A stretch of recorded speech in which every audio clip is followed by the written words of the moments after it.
হুজুর কিয়ামত কবে হবে আপনার কাছে জানতে চাই। আল্লাহ নবী জবাব দিলেন, মাল মাসউলু আনহা বিআলামা মিনাস সাইল। জিজ্ঞাসিত ব্যক্তি মানে যাকে জিজ্ঞাসা করা হয়েছে এই ব্যক্তি জিজ্ঞাসাকারীর চাইতে কিয়ামতের ব্যাপারে বেশি অবগত না। নবী বুঝাইতে চাইলেন, তুমি প্রশ্নকারী যেমন কিয়ামতের ব্যাপারে জানো না, আমাকে প্রশ্ন করলা, আমিও কিয়ামতের ব্যাপারটা জানি না, তুমিও জানো না, আমিও জানি না। কিয়ামতের ব্যাপার জানে একমাত্র কে? এরপর আল্লাহ নবী বললেন, সাউহাদ্দিসুকা আন আমারাতিহা, কিয়ামতের ব্যাপারটা যদিও তুমি জানো না, আমি জানি না, তবে কিয়ামতের কিছু আলামত তোমাকে বলতে পারি। ইদা ওয়ালাদাতিল মারআতু রাব্বাতাহা, দাসী যখন মনিবকে জন্ম দিবে বুঝবা কিয়ামত আর বেশি বাকি নাই। অন্য বর্ণনায় আনতালিদাল আমাতু রাব্বাতাহা, দাসী যখন তার মনিবকে জন্ম দিবে বুঝবা কিয়ামতের আর বেশি বাকি নাই। সব উল্টাপাল্টা হয়ে যাবে। অযোগ্য ব্যক্তিরা যোগ্যতার আসন দখল করবে, বুঝবা কিয়ামতের আর বেশি বাকি নাই। ওয়াইদা কানাল হুফাতুল উরাত রুউসান নাস, নগ্ন পা নগ্ন দেহ বিশিষ্ট ব্যক্তি মানুষের নেতা হবে। অন্য বর্ণনায় ইয়াতাতাওয়ালুনা ফিল বুনিয়ান, বিশাল বড় বড় অট্টালিকা বানাবে রাখাল। নিম্ন শ্রেণীর মানুষ অট্টালিকা বানাবে, বানানোর পর যারে আগে কেউ গন্ত না, অট্টালিকা বানানোর পর সালামের আর শেষ হয় না। আসলে তাকে সালাম দেয় না, দেয় তার টাকাকে সালাম। আল্লাহ নবী বলেন, এই জাতীয় অবস্থা যখন হবে বুঝবা কিয়ামত আর বেশি দিন বাকি নাই, কিয়ামত কাছে।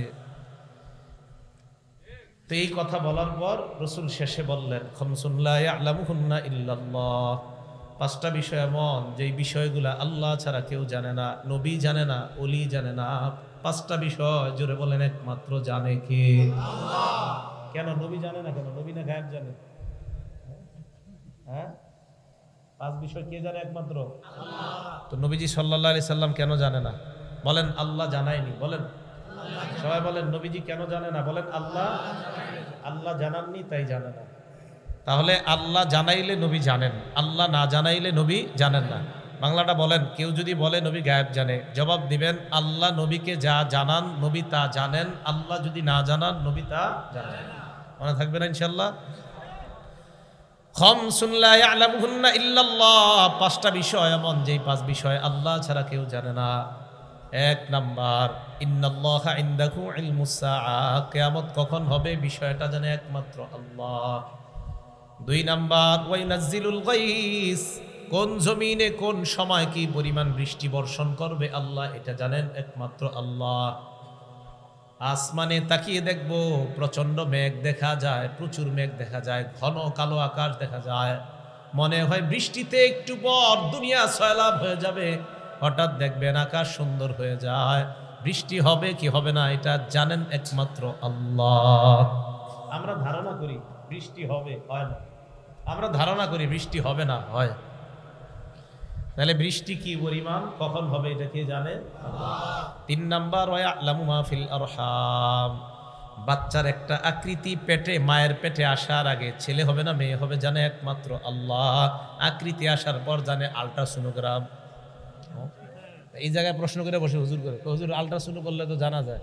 মিয়া জানা যায় মানে আল্লাহ পেটে ওটারে ছেলে বা মেয়ে বানানোর পরে তখন ক্যামেরায় দেখা যায়, বানানোর আগে একটু দেখাইতে হবে। তিন নাম্বার, মায়ের পেটের ছেলে সন্তান, এটা ছেলে হবে না মেয়ে হবে, নাকি সন্তান দুনিয়াতে আসবে না নাকি আসবে জানে একমাত্র আল্লাহ। চার নাম্বার, ওমা তাদরি নাফসুম মাযা তাকসিবু গাদা, আগামীকাল তুমি আমি আমরা আপনারা কি উপার্জন করব এটা জানে আল্লাহ। পাঁচ নাম্বার, ওয়ামা তাদরি নাফসুম বিআইয়ি আরদিন তামুত, কোন জমিনে কখন কোথায় তুমি মারা যাবে কেউ জানে না, জানে একমাত্র আল্লাহ।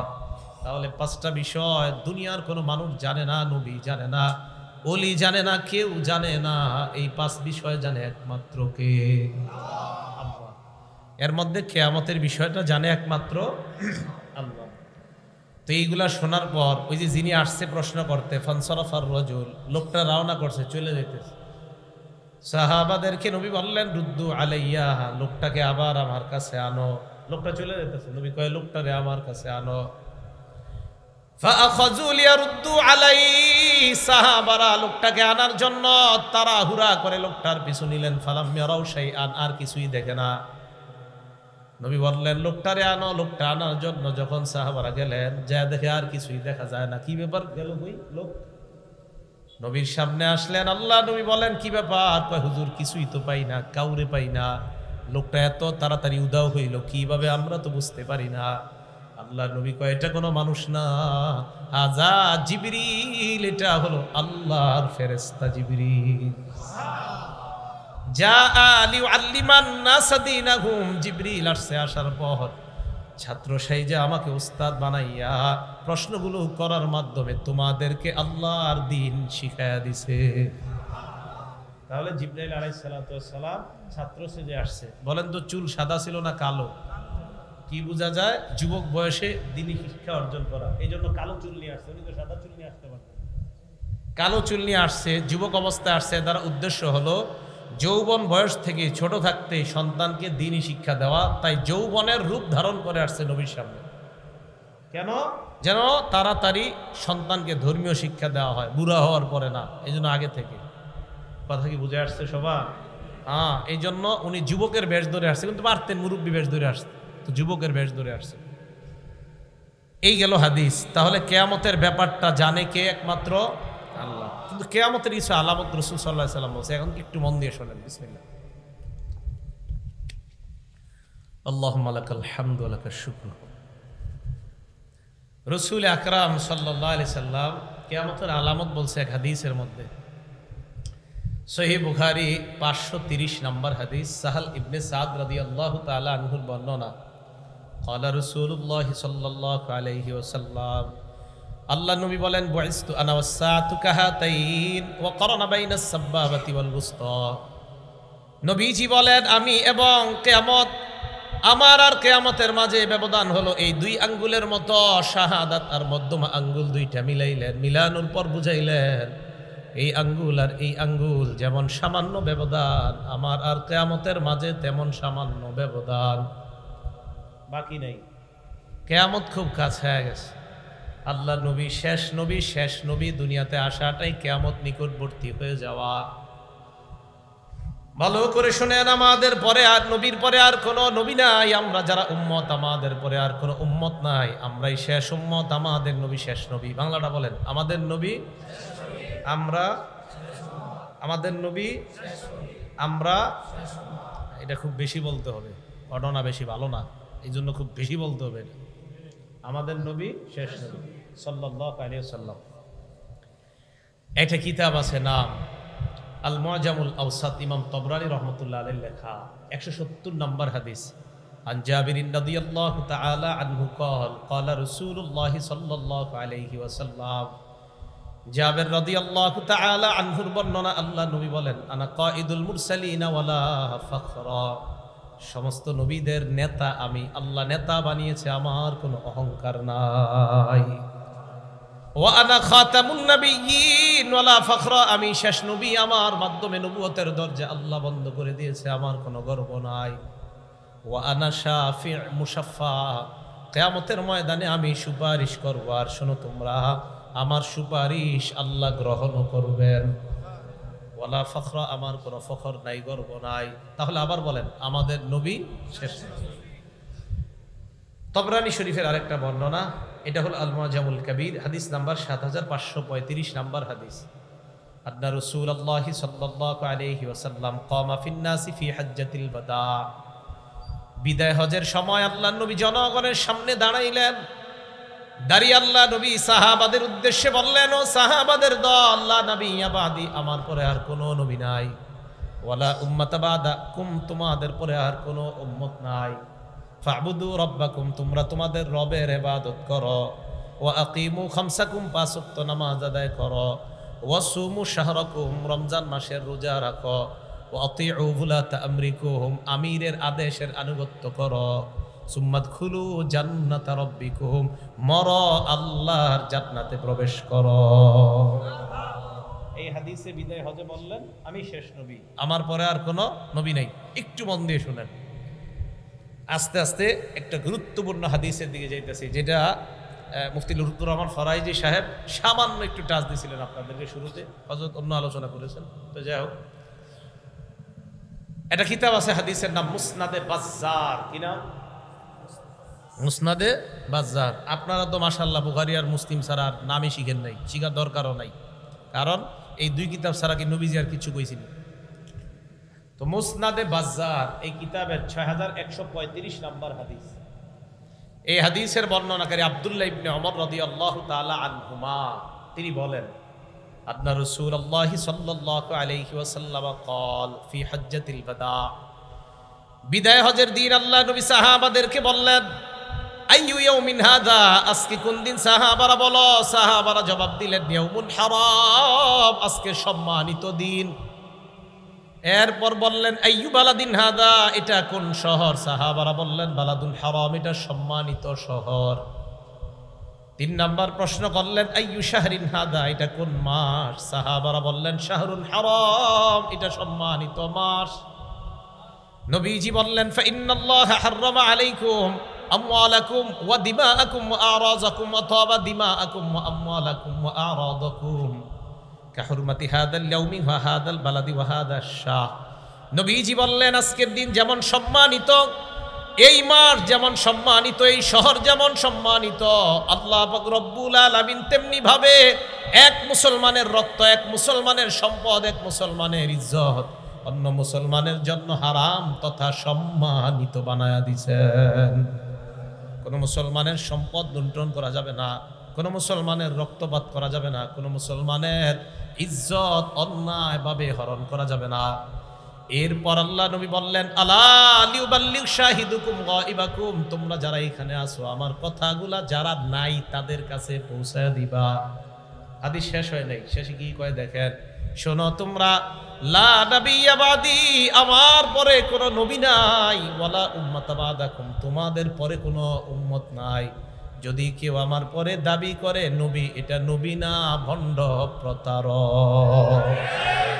নবীজির পরে কোনো নবী নাই, বলেন আমাদের নবীজির পরে আর কোনো, তাহলে আমাদের নবী শেষ নবী, উনি শেষ নবী, দুনিয়াতে আসাটাই কিয়ামত নিকটবর্তী হয়ে যাওয়া। এবার আরেকটা হাদিস শোনেন, সহিহ বুখারী হাদিস নাম্বার 3455 নাম্বার হাদিস, 3455 নাম্বার হাদিস। এই হাদিসের বর্ণনাকারী আবু হাযিম রাহমাতুল্লাহি আলাইহি, তিনি বলেন ক্বাআতু আবু হুরায়রা রাদিয়াল্লাহু তাআলা আন 5 সিনিনা, আমি আবু হুরায়রা রাদিয়াল্লাহু তাআলা আনহুর ক্লাসে 5 বছর বসলাম। সামি'তুহু ইউহাদ্দিসু আন রাসূলিল্লাহি সাল্লাল্লাহু আলাইহি ওয়াসাল্লাম, আমি আবু হুরায়রা রাদিয়াল্লাহু তাআলা আনহুকে বর্ণনা করতে শুনলাম, আল্লাহ নবী বলছেন কানাত বানু ইসরাঈলা তাসুসুহুমুল আম্বিয়া, বনি ইসরাইলের নবীদের নিয়ম ছিল একজন নবীর পর আরেকজন নবী দুনিয়াতে আসতেন, আসার পর তিনি নবী হতেন, তিনি তাদেরকে নেতৃত্ব দান করতেন। দেখেন এরপরে কি কয়, কুল্লামা হালাকা নাবিয়্যুন খালাফাহু নাবিয়্যুন, একজন নবী ইন্তেকাল করলে আল্লাহ আরেকজন নবী পাঠায়া দিতেন, একজন নবী ইন্তেকাল আল্লাহ আরেকজন নবী পাঠায়া দিতেন। এখন আপনাদেরকে একদল এই হাদিস দিয়ে ধোকা দিতে পারে, দেখছনি আল্লাহর নিয়ম হইল এক নবী আসলে উনি যখন দুনিয়া থেকে যায় আল্লাহ আরেক নবী পাঠায়, তো মুহাম্মদ সাল্লাল্লাহু আলাইহি সাল্লামের পরে আল্লাহ আরেক নবী কেন পাঠাবে না? ধোকা দিতে পারে। এটা কিভাবে ধোকা দিবে জানেন? হাদিস একটু বইলা ধোকা দিবে, পরে যে আরেকটু আছে হাদিস ওইটা আর পায় না। ঠিক বেদাতি যারা, এরা আপনাদেরকে হাদিস শোনায় ধোকা দেয়, ওই হাদিস যে হাদিসের শেষেই জবাব নবী দিয়ে দিছে, বাকি অংশ কয় না, যেতটুকু অংশ দিয়ে ধোকা দেওয়া যাবে অতটুকু কয়। তো এই যে হাদিসটা না, এই হাদিস দিয়ে বলবে দেখছো বনি ইসরাইলের নবী একজন আসে যায় আবার আসে, একজন আসে যায় আবার আসে, তো মুহাম্মদ সাল্লাল্লাহু আলাইহি সাল্লাম আসলেন, এরপর আরেকজন কেন আসবে না? ধোকাবাজ, কিভাবে ধোকা দেয়? তো আপনি সাধারণ মুসলমান এমন করবেন, আচ্ছা তাই তো, এরকমই তো বিষয়টা, কিন্তু হাদিস যে আর একটু বাকি আছে ওই অংশটা আর কয় না। আল্লাহ নবী কয় শোনো তোমরা, বনি ইসরাইলের একজন নবী যখন মারা যাইতেন আরেকজন নবী আল্লাহ পাঠাইছে, ভালো করে জানো, আর আমার পরে আর কোন নবী আসবে এমন চিন্তাও করবা না, লা নাবিয়্যা বাদি। এই হাদিসের শেষে নবী বলছে শোনো আমার পরে কিন্তু কোনো নবী নাই। এই হাদিসে আল্লাহ নবী জানায়া দিলেন আমার পরে কিন্তু নবী নাই। ধোকাবাজরা প্রথম অংশ দিয়ে ধোকা দিতে পারে, নবী গেলে আরেকজন আসে। এই হাদিসে নবী কয় আমি গেলে আরেকজন আসবে এমন কিন্তু না, আমার পরে আর কোনো নবী নাই। এবার আল্লাহ নবী বলেন ওয়াসায়াকুনু খুলাফা ফায়াকসুরুনা, আমার পরে যারা হবে প্রচুর পরিমাণ খলিফা হবে, আমার পরে আর কোনো নবী হবে না। সাহাবারা বললেন ফামা তা'মুরুনা ইয়া রাসূলুল্লাহ, খলিফা আসলে আমরা কি করব আমাদেরকে আপনি জানায়া দেন। আল্লাহ নবী জবাব দিলেন খলিফা যখন আসবে ফু বিবাইআতিল আউয়াল ফাল আউয়াল, খলিফা আসলে একের পর এক তোমরা বায়াত গ্রহণ করবা, ওয়া আতুহুম হাক্কাহুম, তাদের হক আদায় করবা। ফাইন্নাল্লাহা সাইলুহুম আম্মা ইসতারআহুম, আল্লাহ পাক রব্বুল আলামিন প্রত্যেক প্রতিনিধিদেরকে তাদের দায়িত্ব সম্পর্কে প্রশ্ন করবেন। খলিফাদের আনুগত্য তোমরা করবা, বাকি প্রতিনিধি যারা হবে তাদেরকে তাদের অর্পিত দায়িত্বের ব্যাপারে আল্লাহর কাছে তারা ধরা খাবে, আল্লাহ তাদেরকে জিজ্ঞাসা করবেন। তাহলে বলেন তো আমাদের নবী শেষ নবী, আমাদের নবী ওনার পরে কি নবী আসবে না খলিফা? তাহলে আমাদের নবীর পরে নবী আসবে না, কি আসবে? এবার আরেকটা হাদিস শুনেন, যে হাদিস দিয়া একটা সম্প্রদায় আছে, ওই সম্প্রদায় ফ্যানটা ক্লিয়ার করে দেন, একটা হাদিস দিয়ে এক সম্প্রদায় আপনাদেরকে ধোকা দিবে। বিসমিল্লাহ। তিরমিজি শরীফের 3731 নম্বর হাদিস। এই হাদিস দিয়ে যারা ধোকা দিবে তারা হলো হযরত আলী রাদিয়াল্লাহু তাআলা আনহুর আবেগী ভক্ত। কি ভক্ত? মানে একদল মানুষ হযরত আলীর নবী মানে, হযরত আলীর কি মানে, মানে এত আবেগ দেখাইতে দেখাইতে হযরত আলীর নবী মানে লয়। এখন দেখেন ধোকাবাজিটা কিভাবে করে। তিরমিজি শরীফের 3731 নম্বর হাদিস। আন সাদ ইবনে আবি ওয়াক্কাস রাদিয়াল্লাহু তাআলা আনহু قال, সাদ ইবনে আবি ওয়াক্কাস রাদিয়াল্লাহু তাআলা আনহুর বর্ণনা, তিনি বলেন আন্না রাসূলুল্লাহ সাল্লাল্লাহু আলাইহি ওয়াসাল্লাম قال لعلي ইবনে আবি তালিব রাদিয়াল্লাহু তাআলা আন, আল্লাহ নবী হযরত আলীকে বললেন আলী আনতা মিন্নি বিমানজিলাতি মূসা বিমানজিলাতি হারুনা মিন মূসা। হযরত আলীকে আল্লাহ নবী বললেন আলী মূসা নবীর নিকট হারুন নবীর যেমন অবস্থান আমার নিকট তেমন তোমার অবস্থান। সুবহানাল্লাহ। মূসা নবীর নিকট হারুন নবীর যেমন অবস্থান আমার নিকট তোমার তেমন অবস্থান। এবার আপনারা মাথা খাটায় দেবেন, মূসা উনি আল্লাহর নবী কিনা, হারুন উনি আল্লাহর নবী কিনা, মুহাম্মদ সাল্লাল্লাহু আলাইহি ওয়াসাল্লাম আল্লাহর নবী কিনা, আলী আলী তাহাদিস মিলল কই? নবীজি বললেন মূসা নবীর নিকট হারুন নবীর অবস্থান যেমন আমার কাছে তোমার অবস্থান তেমন। ওনারা দুইজন নবী, ওনারা দুইজন তো নবী না। ধোঁকাবাজরা আপনাকে বলবে মূসা নবীর নিকট হারুন নবীর যেমন অবস্থান মূসাও নবী হারুনও নবী। মুহাম্মদ সাল্লাল্লাহু আলাইহি ওয়াসাল্লামের নিকট আলীর যদি তেমন অবস্থান হয় তাহলে আলীও নবী হবে। চিল্লা বলেন নাউজুবিল্লাহ। কিন্তু হাদিস যে আর একটু বাকি আছে ওই অংশটা বলে না, আল্লাহ নবী বলে তবে শোনো আলী ওয়া ইন্নাহু লা নাবিয়্যা বাদি, আমার পরে কিন্তু নবী নাই। মূসা নবীর নিকট হারুন নবীর অবস্থান, উনিও নবী, আমার নিকট তোমার অবস্থান, আমি নবী, তুমি কিন্তু নবী না। তোমার আবেগী বক্তব্যরা, তোমার আবেগী ভক্ত যারা তারা যেন আজাইরা না লাফায়, আমার পরে কিন্তু কোনো নবী নাই। এটা আর কয় না, এই হাদিসে কিন্তু এটা আছে। তাহলে মূসা নবীর নিকট হারুন নবীর অবস্থান যেমন, আমাদের নবী বলে আমার কাছে তোমার অবস্থান তেমন। এটা কিভাবে? ওই যে মূসা নবী দায়িত্ব দিয়ে হারুন নবীর দায়িত্ব দিয়ে গেছে, আমাদের নবী হযরত আলীকে এক জায়গায় দায়িত্ব দিয়েছিলেন। দেওয়ার পর হযরত আলীকে বললেন আলী মূসা নবীর নিকট হারুন নবীর অবস্থান যেমন আমার নিকট তোমার অবস্থান তেমন। তাহলে বলেন তো এই অবস্থান কি নবুয়তের দিক দিয়ে না দায়িত্ব? দায়িত্ব। তো হযরত মূসা আলাইহিস সালাতু ওয়াস সালাম নবী, হারুন নবী উনিও নবী, আমাদের নবী হযরত আলী নবী না, উনি সাহাবা। তাই নবী হাদিসের শেষে স্পষ্ট করে দিলেন শোনো আলী আমার পরে কিন্তু নবী নাই। সুবহানাল্লাহ। এবার তিরমিজি শরীফের আরেকটা হাদিস শোনেন। এই হাদিসটা হলো 2219 নাম্বার হাদিস। এই হাদিসটা শুনলে প্রথম অংশ শুনবেন, শোনার পর এরপরে আমরা পুরোটা শুনবো। দেখেন এই হাদিসটা প্রথম অংশ শোনার পর আপনাদের মাঝে কিছু মুসলমান আছে যে মুসলমানদের মাঝে একটা খারাপ স্বভাব আছে, আশা করি এই স্বভাবটা আজকে থেকে আর থাকবে না। যদি আপনারা রসুলের হাদিস মানতে চান, মানবেন তো ইনশাল্লাহ? আচ্ছা। ক্বালা রাসূলুল্লাহ সাল্লাল্লাহু আলাইহি ওয়াসাল্লাম, আল্লাহ নবী বলেন লা তাকুমুস সাআ হাত্তা তালহাকা কাবাইলু মিন উম্মতি বিল মুশরিকিনা ওয়া হাত্তা ইয়াবুদুল আওসান। নবীজি বলেন কিয়ামত ততক্ষণ সংগঠিত হবে না যতক্ষণ আমার উম্মতের একদল মুশরিকদের সাথে মিলিত না হবে, আর যতক্ষণ তারা পূজায় লিপ্ত না হবে ততক্ষণ কিয়ামত সংগঠিত হবে না। নবী বুঝাইতে চায় আমার উম্মতের একদল মুশরিকদের সাথে, যারা আল্লাহর সাথে শিরিক করে, তাদের সাথে মিলিত হয়ে তাদের ইবাদতের প্রার্থনার অনুষ্ঠানগুলোতে তারা যাইবে। এই জামানায় আমরা যদি দেখি আমাদের কোনো মুসলমান যারা আল্লাহর সাথে শিরিক করে, অন্য কোনো ধর্মের বিরুদ্ধে আমরা না, সমস্ত ধর্মকে শ্রদ্ধা করি, তবে মুসলমানদের ধর্মের আলাদা নিয়ম আছে না নাই? মুসলমানদের মধ্যে ইসলামী মূল্যবোধ বিশ্বাসী যদি কোনো মানুষ মুশরিকদের সাথে মিলিত হয়ে বলে আমি তাদের সাথে একাত্মতা প্রকাশ করলাম, আমরা ওই মানুষটাকে জানায় দিব তোমারে দেখে আমার নবীর কথার সত্যতার প্রতি আমাদের ঈমান আরো বেড়ে যায়। আর নবী বলছে তোমার মতো একদল লোক মুশরিকদের সাথে মিলা পূজার অনুষ্ঠানে যাইবা আর তাদের প্রার্থনার অনুষ্ঠানে যাইবা। প্রত্যেক ধর্মের অনুষ্ঠান আমরা শ্রদ্ধা করি, বাকি প্রত্যেক ধর্মের অনুষ্ঠান ওই ধর্মের মানুষের জন্য, অন্যদের জন্য না। এখন রাসূল সাল্লাল্লাহু আলাইহি সাল্লাম বললেন যে একদল মুসলমান এরকম মিলিত হবে যারা মুশরিক তাদের সাথে। হাদিস শেষ হয় নাই, এবার দেখেন।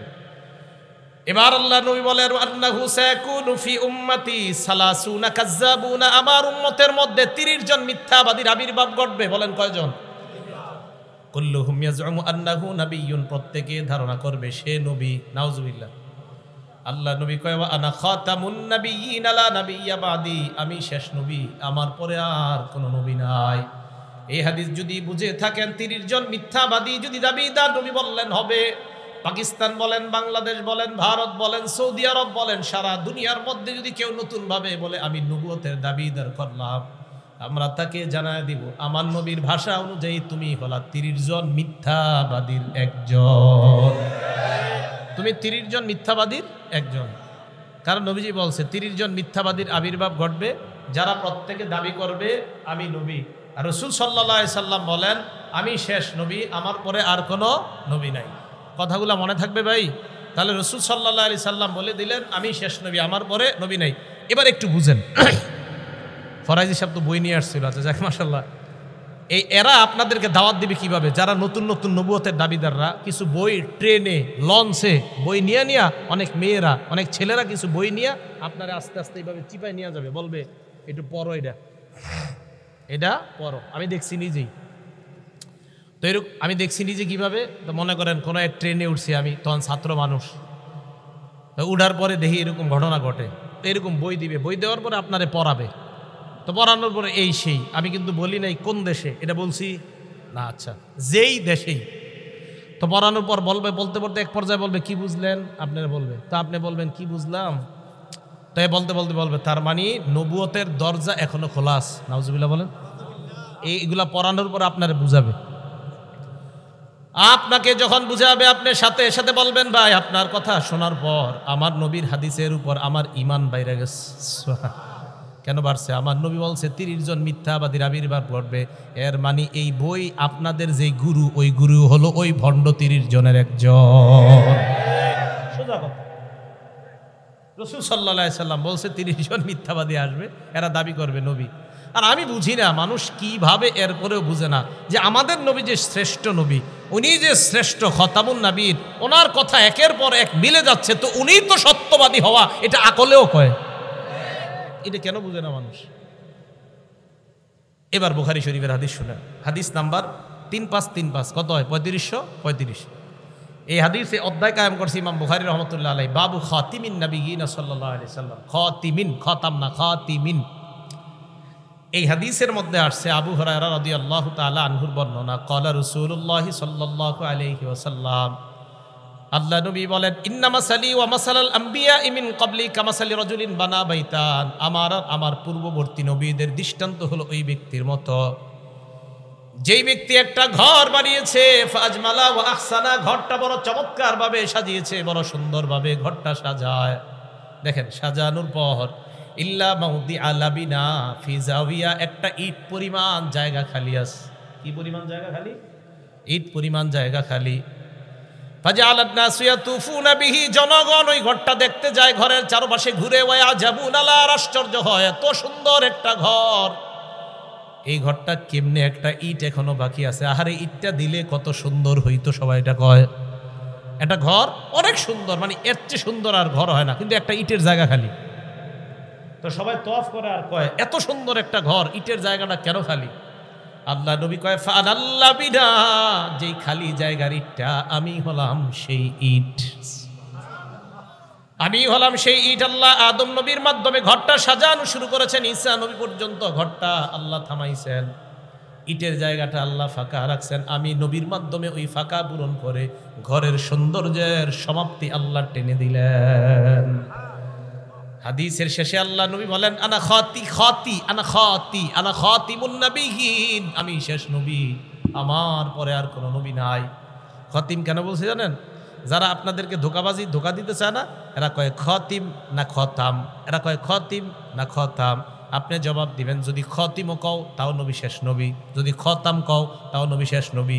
পাল্টা প্রশ্ন করবে আপনাকে, খতামের দলিল কি? আপনি জবাব দিবেন সূরা আহজাবের 40 নম্বর আয়াত হলো খতামের দলিল। এরা বলবে খতিমের দলিল কি? বলবেন বুখারীর 3535 হলো খতিমের দলিল। তামের দলিলও আছে, তিমের দলিলও আছে। সূরা আহজাবের 40 নম্বর আয়াতে আল্লাহ বলেন মা কানা মুহাম্মাদুন আবা আহাদিম মির রিজালিকুম, মুহাম্মদ সাল্লাল্লাহু আলাইহি ওয়াসাল্লাম তোমাদের কারো পুরুষের পিতা নন, ওয়ালাকিন রাসূলুল্লাহ, তিনি আল্লাহর রাসূল, ও খাতামান নবিয়্যিন, সুবহানাল্লাহ, খাতাম, তিনি শেষ নবী। তাহলে খাতাম বলেন, খাতিম বলেন, মুহাম্মদ সাল্লাল্লাহু আলাইহি সাল্লাম শেষ নবী, ওনার পরে আর কোনো নবী নাই। বইস্তু আনা ওয়াসসাআতু কাহাতাইন, কিয়ামত আর আমার মাঝে এত সময় ব্যবধান, অর্থাৎ আমি আশা মানি কিয়ামত আর বেশি দিন বাকি নেই। আরেকটা হাদিস শুনেন, সহিহ বুখারীর 5231 নম্বর হাদিস। ক্বালা রাসূলুল্লাহ সাল্লাল্লাহু আলাইহি ওয়াসাল্লাম, আল্লাহ নবী বলেন ইন্না মিন আশরাতিস সাআ আইয়ুরফাল ইলম, নবীজি বলেন কিয়ামতের আলামতের মধ্যে এটাও একটা আলামত, আইয়ুরফাল ইলম, ইলম উঠে যাবে। বলেন কি উঠে যাবে? ভালো করে বলেন কি উঠে যাবে? ইলম উঠে যাবে। ফরাইজি সাহেবের বয়ানের শুরু দিক দিয়ে একটু শুনছি, পরে আবার ঘুমাইসা গেছে, মন চাইছে শুনতাম, কিন্তু পরে বৈশা ঘুমাই গেছে। শুরু দিক দিয়ে উনি ওলামাদের শান আলোচনা করতেছিলেন। তো দেখেন কি কয় আল্লাহ, ইন্নাল্লাহা লা ইয়ারফাউল ইলম, ও ইন্না মিন আশরাতিস সাআ আইয়ুরফাল ইলম, কিয়ামতের আলামতের মধ্যে একটা হলো ইলম উঠিয়ে নেওয়া হবে। কি উঠিয়ে নেওয়া হবে? 2 নাম্বার ওয়াসবুতাল জাহলু, মূর্খতা প্রতিষ্ঠিত হবে, মূর্খতা সমাজের মধ্যে ছড়ায় পড়বে। আলহামদুলিল্লাহ সূরাটা বিশুদ্ধভাবে পড়তে পারে না, কয় আপনার সাথে আমি বহস করতে চাই। আমি কিন্তু বহস পারিও না, আমারও তো যোগ্যতাও নাই, সত্যি মুবাহিস তো আমাদের ফরাইজ হিসাব আবরার ভাই, ওনারা তো অনেক সময় বলে কয় আমি বহস করতে চাই, সূরা ফাতিহা কি পারে না, শুদ্ধ পারে না। আমি বলছি না যে উনি বহসে পারবে না, যিনি বলে মাশাআল্লাহ উনিও ভালো বহস করে, কথার কথা যেই বলে উনি বলুক, আপনাদের কেউ বলেন, অথবা একটা জেনারেল শিক্ষিত আপনারা বলেন যে আমি আপনার সাথে বহস করতে চাই, আমি বলবো না মাশাআল্লাহ এটা আপনার যোগ্যতা, আল্লাহ তাআলা আরো বাড়ায়া দেয়। কিন্তু আমি সাথে সাথে বলবো বহস করতে কতক্ষণ লাগবে, তো আপনি বলবেন 1 ঘন্টা 2 ঘন্টা 3 ঘন্টা। আমি বলবো ভাই এই 1-2 ঘন্টা সময় নষ্ট না কইরা সূরা ফাতিহাটা শিখা নামাজটা শুদ্ধ করেন। সময় নষ্ট করবেন, ফাতিহাটা শিখেন। খারাপ কথা বলছি? আমি কিন্তু বলি নাই যে আপনি বহসের যোগ্যতা রাখেন, আপনি বহসের যোগ্যতা রাখেন, এটা স্বীকার করছি।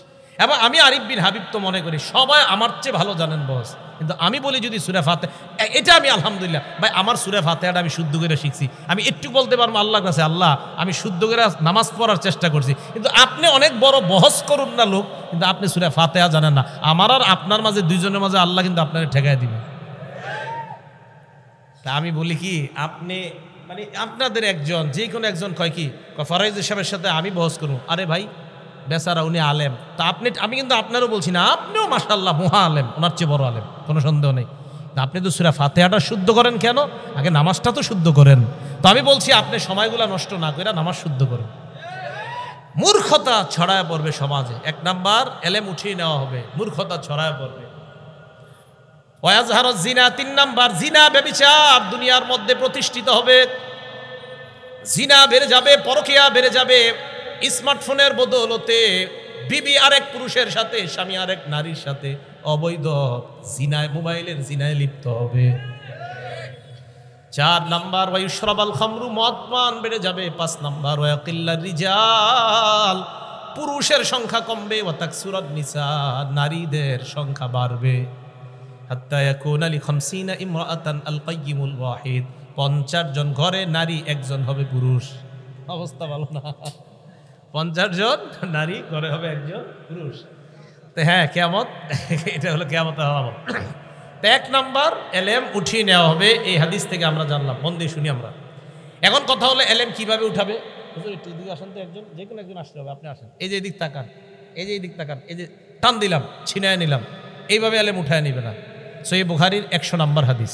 ক্বালা রাসূলুল্লাহি সাল্লাল্লাহু আলাইহি ওয়াসাল্লাম, আল্লাহ নবী বলেন, ইন্নাল্লাহা লা ইয়াকবিজুল ইলমা ইনতিজাআন ইয়ানতাজিউহু মিনাল ইবাদ, আল্লাহ বান্দাদের থেকে এইভাবে ছু মেরে এলেম উঠায় নিবেন না। এবার আপনাদের প্রশ্ন, হুজুর তাহলে এলেম আল্লাহ কিভাবে উঠায় নেবেন? আহারে মুসলমান, কিভাবে আপনাদেরকে বুঝাই?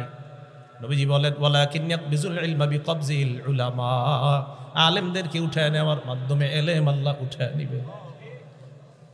হাফিজি হুজুর চলে যাওয়া মানে এলেমের একটা সাগর চলে যাওয়া।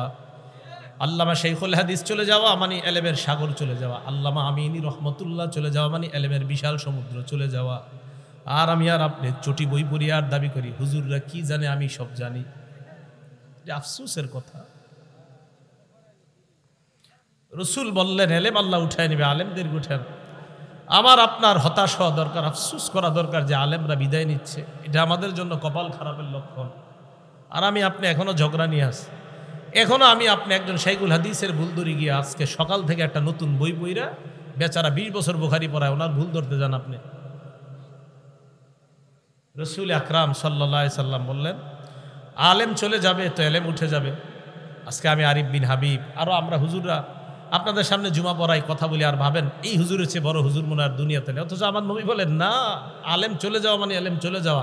এই যা দেখতেছো এইগুলা ভাষা কিছু বিদ্যা দেখতেছো, আসল এলেম তো আল্লাহ একের পর এক উঠিয়ে নিচ্ছে, উঠিয়ে নিচ্ছে। এই চিন্তা চেতনা না। বুখারী শরীফের সব মানেন তো এই হাদিসটা একটু মানতে পারেন না যে বুখারীর 100 নম্বর হাদিসে নবী বলছেন এলেম আল্লাহ উঠিয়ে নেয়, আলেমদেরকে উঠায় নেওয়ার মাধ্যমে। তো এই চেতনা, এই চিন্তা, এই পেরেশানি আমার আপনার মাথায় কেন আসে না? সর্বনাশ, আমাদের দেশের আলেমরা চলে যাওয়া মানে তো এলেম চলে যাচ্ছে। আমি আপনি এই টেনশন না করে নতুন ভাবে আমি আপনি দাবি করতে চাই আমি কোরআন বেশি বুঝি, আমি হাদিস বেশি বুঝি। এত বেশি বুঝতে হাদিস অস্বীকার করে শুধু কোরআন বুঝে। এখন শুধু কোরআন, কারণ আপনি নতুন শুধু কোরআন আর হাদিস দরকার নেই। অপেক্ষায় থাকেন, কিছুদিন পরে বলবে কোরআনের এই অংশটুকু মানি না, এটুকু মানি। এটার অপেক্ষায় থাকেন, বলবে। কেন বলবে জানেন? আমি তো জানি কেন বলবে। কারণ যারা শুধু কোরআন মানে, হাদিস মানে না, এদের দাবি হলো এরা কোরআন বুঝে। আমি এদেরকে অসংখ্যবার বলছি এরাও কোরআন বুঝে না। কেন বলছি জানেন? আমি এদেরকে বলছি আপনারা পুরা কোরআন পড়েন না, এই জন্য বুঝেনও না। এদের অনেককে আমি বলছি যে আপনারা কোরআনও বুঝেন না। কিভাবে বুঝেন না কোরআন? আপনি তো কোরআন পুরাটা পড়েন না। আপনি কোরআন নিয়ে কারোর সাথে বসলে কি করেন? সামনে একটা আইপ্যাড কি জানি নিয়ে বসে, আপনার ওই যে ল্যাপটপ ট্যাব নিয়ে বসার পরে একটার পরে আয়াত এবার দেখে বহস করতে চায়। আমি আরিফ বিন হাবিব আজকে আপনাদের সামনে বলছি ওইটা নিয়ে না বইসা, এই যে এইখানে আজকে আমি বসে রয়েছি, আপনি এখানে আসেন, আমি কোরআনের একের পর এক আয়াত বলি, আপনিও বলেন, তো দেখা যাবে কেমন আপনি আহলে কোরআন। আহলে কোরআন শুধু কোরআন মানে কি? কোরআন ইন্টারনেট ল্যাপটপ কোরআন। আপনি তো কোরআন এত বুঝেন তো আসেন না আপনি এমনি রাস্তায় মনে করেন আসর নামাজ পড়ছি দুইজন এক মসজিদে, আসরের নামাজের পরে দুইজন দাঁড়ায় একটু কথা বললাম, জনগণ দেখুক। আপনি তো এটা জীবনে করবেন না, কারণ আপনি নিজেও জানেন কোরআনের কয়েকটা আয়াত আপনি মুখস্থ করছেন, বাকিগুলো আপনার জানা নাই। আজীব এক পেরেশানিতে আছি আমরা। তো রাসূল আকরাম সাল্লাল্লাহু আলাইহি সাল্লাম বললেন আল্লাহ এলেম উঠিয়ে নেবেন আলেমদেরকে উঠায় নেওয়ার মাধ্যমে। কিভাবে উঠায় নেবেন বলেন তো? আলেমদেরকে। নবীজি বলেন হাত্তা ইদা লাম ইউকি আলিমান, মানুষ আর আলেম খুঁজে পাবে না। এক পর্যায়ে ইত্তাখাযান নাসু রুউসান জুহাল, মানুষ জাহেলদেরকে ধর্মীয় নেতা বানাবে। জাহেলদেরকে ধর্মীয় নেতা বানানোর পর ফাসুইলু, তাদেরকে প্রশ্ন করা হবে। প্রশ্ন করার পর ফাফতাউ বিগাইরি ইলমিন, বিদ্যা ছাড়াই ফতোয়া দিয়ে দিবে। ফাদল্লু আদল্লু, নিজেরাও পথভ্রষ্ট হবে, যাদেরকে ফতোয়া দিবে তাদেরকেও পথভ্রষ্ট বানাবে। আমি অবাক হয়ে যাই, বিভিন্ন জায়গায় আমাদের দেশেও সারা দুনিয়াতে এমন এমন কিছু মানুষ আছে যাদেরকে এই পর্যন্ত আমি জীবনেও দেখি নাই কোনো প্রশ্নে বলছে এটা আমার জানা নাই, সব জানে। আমি অবাক, এমন এমন অনেক ব্যক্তি আছে যারা মানে কোনো প্রশ্নে উনি কখনো বলে নাই আমি জানি না, অথচ আল্লাহর রসুল অনেক প্রশ্নে বলছে আমি জানি না, জিবরাইল না জানাইলে। কি আজীব বর্তমান যুগের এমন এমন আলেম আছে যারা কোনো প্রশ্নে না আমি জানি না মানে উনি সব জানে। পরে যাই না কি হয় জানেন, এমন এক ফতুয়া দেয় যে ফতুয়ার কারণে জনগণের মধ্যে দুই দল হয়ে যায়।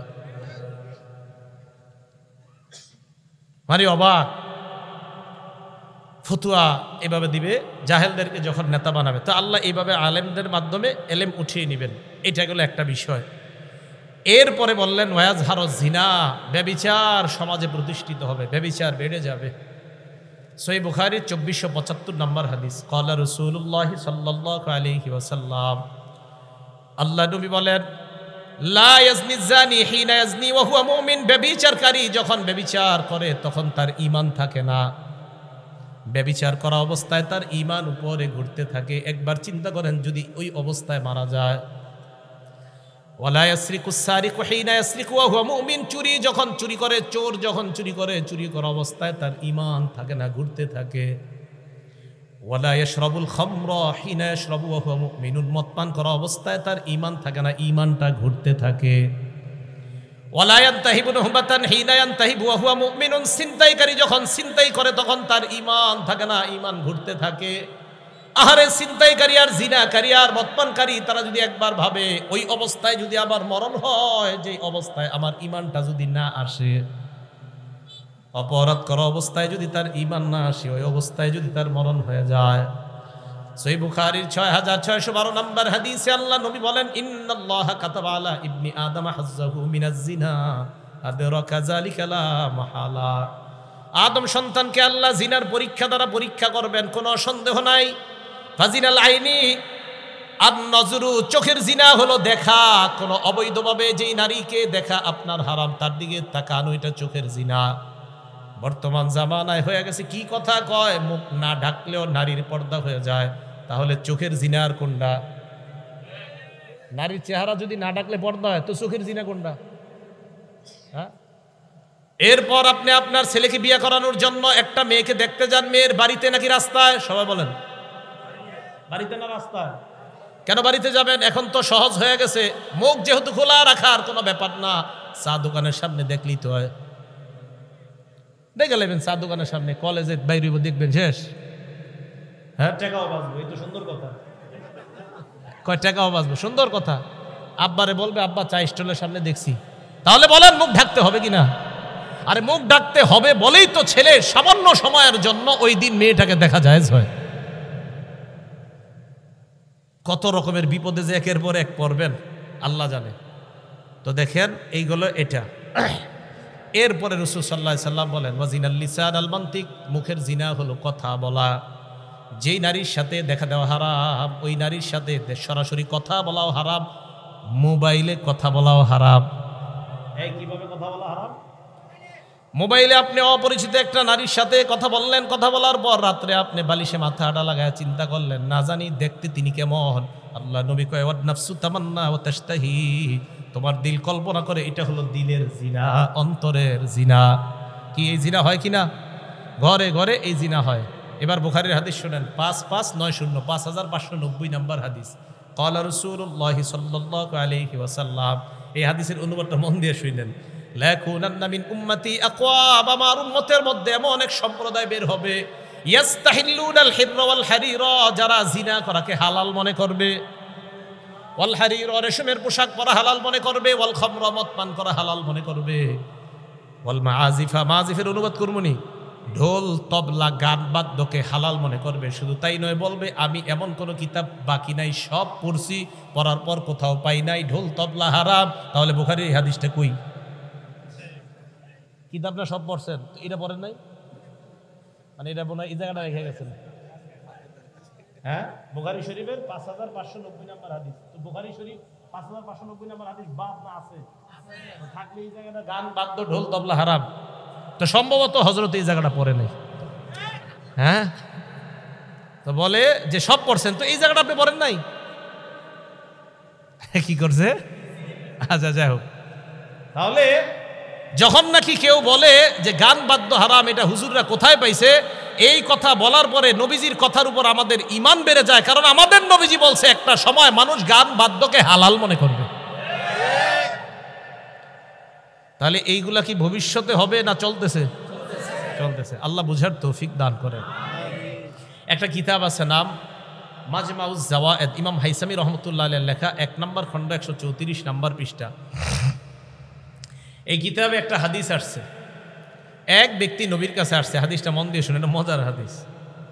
আসার পর আল্লাহ রসুলকে বললেন, ইয়া রাসূলুল্লাহ ইজানলি ফিজ জিনা, হুজুর আমারে জিনা করার অনুমতি দেন। নাউজুবিল্লাহ। কি করার অনুমতি চাইছে? জিনা করার। এখন আশেপাশে সাহাবায়ে কেরাম তো আপনার কি রে, ওই কি আর কথা খুঁজে পায় নাই নবীজিরে কওয়ার। জাজারুহু অকলু মাহ মাহ, সবাই বলছে হাই আরে থাম থাম, আমরা এরকম বলি না, হাই থাম থাম, এই কি কও নবীজির এগুলা, হাই তুমি কোথায় কি কও? নবীজিরা এসে কইতাছে হুজুর আমারে জিনা করার অনুমতি দেন। সাহাবারা থামাইছে, এই থামো। আল্লাহ নবী কত বড় দয়ার নবী, আল্লাহ রসুল কয় উদনুহু, তাকে আমার কাছে আসতে দাও, আসতে দাও। এই জন্যই তো যারা বাতিনি গুনাহের মধ্যে লিপ্ত আছেন, যারা অন্তরের গুনাহগুলো হেফাজত করতে পারেন না, তাদের একজন আল্লাহ ওয়ালার কাছে যাওয়া দরকার। আল্লাহ নবী বললেন উদনুহু, আমার কাছে তাকে আনো, ফাদানাহু করিবাম মিনহু, আল্লাহ রসুলের কাছে তাকে নিয়ে যায়। আমার নবী দিলের কত বড় ডাক্তার দেখেন। আল্লাহ নবী বলেন শোনো, তুমি আতুহিব্বুহু লিউম্মিকা, তুমি আমার কাছে জিনা করার অনুমতি চাইলা, তোমার মায়ের সাথে এই কর্মটা অন্য কেউ করো কিনা তুমি পছন্দ করো কিনা? ওই ব্যক্তি জবাব দেয় লা জাআলানি আল্লাহু ফাদাকা ইয়া রাসূলুল্লাহ, আল্লাহর কসম আমার মায়ের সাথে কেউ ব্যভিচার করবে এটা আমি কোশ্চিনকালেও পছন্দ করি না। আল্লাহ নবী বললেন ফান্নাসু লা ইউহিব্বুনা লিউম্মাহাতিহিম, কোন মানুষ তার মায়েদের সাথে তুমি ব্যভিচার করবা, কেউ ব্যভিচার করবে, এটাও তারা তাদের মায়েদের জন্য পছন্দ করবে না। এরপর নবী বললেন আতুহিব্বুহু লিইবনাতিক, তুমি কি তোমার মেয়ের সাথে অন্য কেউ অপকর্ম করুক, জিনা করুক পছন্দ করবা? জবাব দিলেন লা ফাদাকা ইয়া রাসূলুল্লাহ জাআলানি আল্লাহু ফাদাক, আল্লাহর কসম এটা আমি অপছন্দ করি। আল্লাহ নবী বললেন ফান্নাসু লা ইউহিব্বুনাহু লিবানাতিহিম, মানুষ তাদের কন্যার সাথে কেউ অপকর্ম করবে এটা পছন্দ করে না। নবী বললেন আতুহিব্বুহু লিউখতিকা, তোমার বোনের সাথে কেউ অপকর্ম করবে পছন্দ করো কিনা? ওই ব্যক্তি জবাব দিলেন লা। আল্লাহ নবী বললেন ফান্নাসু লা ইউহিব্বুনাহু লিআখাওয়াতিহিম, কোন ভাই তার বোনের সাথে কেউ ব্যভিচার করবে এটা কোন ভাই চায় না। আতুহিব্বুহু লিআম্মাতিক, তুমি কি তোমার ফুফুর সাথে কেউ ব্যভিচার করে এটা পছন্দ করবা? জবাব দিলেন না। আল্লাহ নবী বললেন ফান্নাসু লা ইউহিব্বুনাহু লিআম্মাতিহিম, মানুষ তাদের ফুফুর সাথে কেউ অপকর্ম করবে এটা কখনোই পছন্দ করে না। এরপর নবী বললেন আতুহিব্বুহু লিখালাতিক, তুমি কি তোমার খালার জন্য এটা পছন্দ করবা? ওই ব্যক্তি জবাব দিলেন লা ইয়া রাসূলুল্লাহ, খালার জন্য এটা পছন্দ করব না। নবী বললেন ফান্নাসু লা ইউহিব্বুনাহু লিখালাতিহিম, মানুষ তার খালার সাথে এটা করাটা পছন্দ করবে না। ওই ব্যক্তি নিচের দিকে তাকায় আছে, আল্লাহ নবী তার মাথায় হাত রেখে বললেন আল্লাহুম্মা গফির যামবা, মাবুদ আপনি তার গুনাহগুলা মাফ করে দেন। এরপর বললেন অতহির কলবা, আল্লাহ আপনি তার দিলটাকে পবিত্র বানায়া দেন। ওয়াহাসিন ফরজা, তার লজ্জাস্থানটাকে আপনি হেফাজত করেন। সাহাবারা বলেন ফালাম ইয়াকুন যালিকাল ফাতা লাম ইয়ালতাফিত ইলা শাইইন, ওই যুবকের অবস্থা এমন হয়েছে, এরপর ওই যুবক কোনো নারীর দিকে তাকানো দূরের কথা, কোনো জিনিসের দিকে এইভাবেও ফিরা তাকাইতো না। দিলের রোগ, এই রোগের জন্য একজন আল্লাহওয়ালার কাছে যাওয়া, একজন আল্লাহওয়ালার কাছে। দিলের রোগ, অন্তরের রোগ, এই রোগগুলার সুস্থতার জন্য কোন আল্লাহওয়ালার কাছে যাওয়া। আপনাদের কাপাসিয়ার জন্য তো নিয়ামত দেওনার আছে, দেওনার হজরত আছে, আর কে আছে হুজুর? এদিকে লতিফপুর মাদ্রাসা আছে পাশে, ওইদিকে আছে, আরও আছে আশেপাশে অনেক। তো এই আল্লাহওয়ালাদের মজলিসে যাবেন, যাইলে কি হয় আপনি দেখবেন আপনি দিলের কিছু গুনাহ নিয়ে খুব পেরেশান, কাউরে বলতে পারতেছেন না। আল্লাহওয়ালাদের মজলিসে গেলে হবে কি জানেন, একটা উপকারিতা আমি নিজেই পরীক্ষিত। আপনি যে পেরেশানি নিয়ে যাবেন, আপনি গিয়ে দেখবেন কি উনি ওই বয়ানগুলাই করতেছে, অর্থাৎ আপনার কারণেই তার মুখ দিয়ে আল্লাহ এগুলা বের করে দিতেছে। আল্লাহ তো জানে আমার এক বান্দা এখানে গেছে এই সমস্যা নিয়ে, তো আল্লাহ যেই বক্তার মুখ দিয়ে ওইগুলাই বের করতেছেন যেই সমস্যা আপনার আছে। তখন আপনি দেখবেন কি আরে আমি তো এই রোগের রুগী, তো এই রোগের দিয়ে এইখানে ট্রিটমেন্ট হইতেছে। তো রসুল আকরাম সাল্লাল্লাহু আলাইহি সাল্লাম জিনা থেকে বাঁচার জন্য একটা ওষুধ দিয়ে দিলেন এটা। তাহলে কিয়ামতের আলামতের মধ্যে জিনা বেড়ে যাওয়া, মদ পান করা, আপনার রেশমের পোশাককে হালাল মনে করা, ব্যভিচারকে হালাল মনে করা, এগুলা হবে কিয়ামতের আলামত। গান বাদ্যকে হালাল মনে করা। সহিহ বুখারীর 6496 নম্বর হাদিসের বর্ণনা। এই হাদিসের মধ্যে আসছে ক্বালা রাসূলুল্লাহ সাল্লাল্লাহু আলাইহি ওয়াসাল্লাম, আল্লাহ নবী বলেন, ইদা দুইয়াতিল আমানা ফান্তাজিরিস সাআ। আমানত যখন উঠিয়ে নেওয়া হবে, আমানত যখন উঠে যাবে, তখন তোমরা কিয়ামতের অপেক্ষা করবা। সাহাবা প্রশ্ন করলেন, কাইফা ইদাআতুহা ইয়া রাসূলুল্লাহ, আমানত উঠে যাওয়ার পদ্ধতিটা কেমন আমাদেরকে আপনি বলেন। আল্লাহ নবী বললেন, ইদা উসনিদাল আমরু ইলা গায়রি আহলিহি, অন্য বর্ণনায় ইদা উসনিদাল আমরু ইলা গায়রি আহলিহি ফান্তাজিরিস সাআ। কোন বিষয়ের দায়িত্ব যখন অযোগ্য ব্যক্তিকে দেওয়া হয় তখন কিয়ামতের অপেক্ষা করবা। কোন বিষয়ের দায়িত্ব অযোগ্য ব্যক্তিকে যদি দেওয়া হয় তখন কিয়ামতের অপেক্ষা করবা।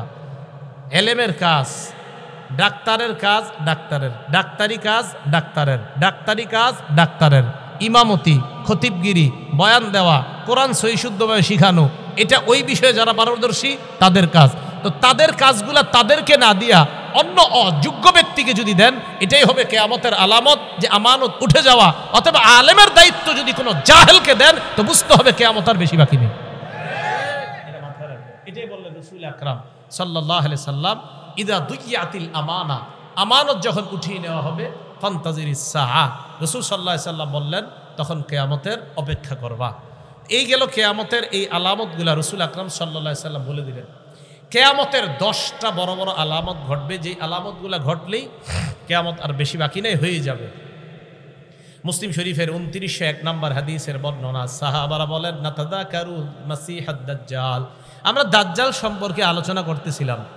আমাদের সামনে আল্লাহ নবী আসলেন, আসার পর বললেন, মা তাযাকারুনা, তোমরা কি আলোচনা করো? আমরা বললাম, নাজকুরুল মাসিহাদ দাজ্জাল, হুজুর দাজ্জাল সম্পর্কে আমরা আলোচনা করি।